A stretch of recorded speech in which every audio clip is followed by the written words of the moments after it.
Good morning, 437. For the last 5 years, we've been reporting on a drought in Texas. This spring into the early summer, reporting rain, flooding. Recent heavy rain in Texas has produced some very bad flooding, but it's been great for cattle producers recharging pastures. Reporter Andrea Martinez explains. The grass now that we're getting some sun, is really shooting up. It's really coming on strong. A sight Wade Jensen, supervisor of his father's Red Rock Ranch, is happy to see. It should be a pretty good, at least first cutting of hay for East Texas. With even more rain in the forecast, it's good news for producers. But we are fortunate to have the rainfall this year that we haven't had in a number of years. So now with this additional rain in East Texas, more people are looking to get back into the cattle business. Getting back into the business will take a while because the drought hit the Texas cattle industry hard.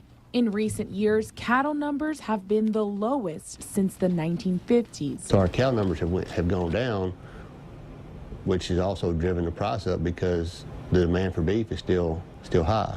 As a result of the recent rainfalls and the grasses are coming back and people let their pastures rest and that type of thing, we're seeing an increase in price per head because people are wanting to get back in the cow business or try to replace those cows that they lost because of the drought. That increase in price also means high beef prices at the store, which are expected to rise as much as 6.5% this year, according to the USDA. Now, I think that'll stay up a little high, even after we get, after the price breaks down on live cattle. But experts say eventually those prices will fall because good land means ranchers won't have to travel to feed their herd. So in 2011, people were having to haul water, whereas right now there's water everywhere. We've got water, stock tanks are full again, creeks are running. You can see water standing in pastures that hadn't stood in pastures in a long time. So we're fortunate to have the rainfall. And that said, we've got grass that's sometimes knee and belly deep on these cows. It's a lot cheaper because you're not having to pay for trucking and you're not paying an outrageous amount for really poor quality hay. In the past few weeks, weekly crop report from USDA says the amount of pasture land in good to excellent condition has doubled to 71% in Texas. That's the best overall condition since 2007. Although grain prices took a hit this week, the price of red meat, though, will stay high at the grocery store. Good news for cattle producers, obviously. The law of supply and demand apply, but it's not because of high demand for meat now during the grilling season. Beef production is still going to be down this year, even though we rebuilt a cow herd last year and we're continuing to rebuild. Rebuilding takes beef off the market, and so beef production is actually going to be lower in 2015 than it was last year, and so very, very short supply on the beef side and record retail prices, and that's with us for another year, and maybe see a little moderation by next year as this year's calf crop is a little bit bigger. Finally, we'll start coming to market mid next year, but we're in for relatively high retail beef prices for another year. With the increased production of feed grain this year, though, cheap feed prices are expected and more wheat will go in the feed bunk in the southern plains. Prior to the 2014 Farm Bill, about $20 billion a year was paid out in subsidies to farmers. They're called direct payments. Now, with a few changes, lawmakers are hoping the program will trim some of the loopholes. Our Washington correspondent Nick Starling reports it also hopes to tighten the definition of who is a farmer and what is a farming entity.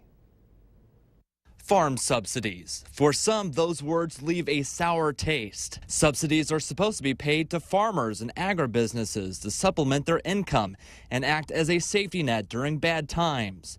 But according to some lawmakers, the programs are easily abused. For decades, there have been too many tax dollars going to corporate farmers. Ohio Senator Sherrod Brown authorized an amendment in the current farm bill that ends direct payments to farmers.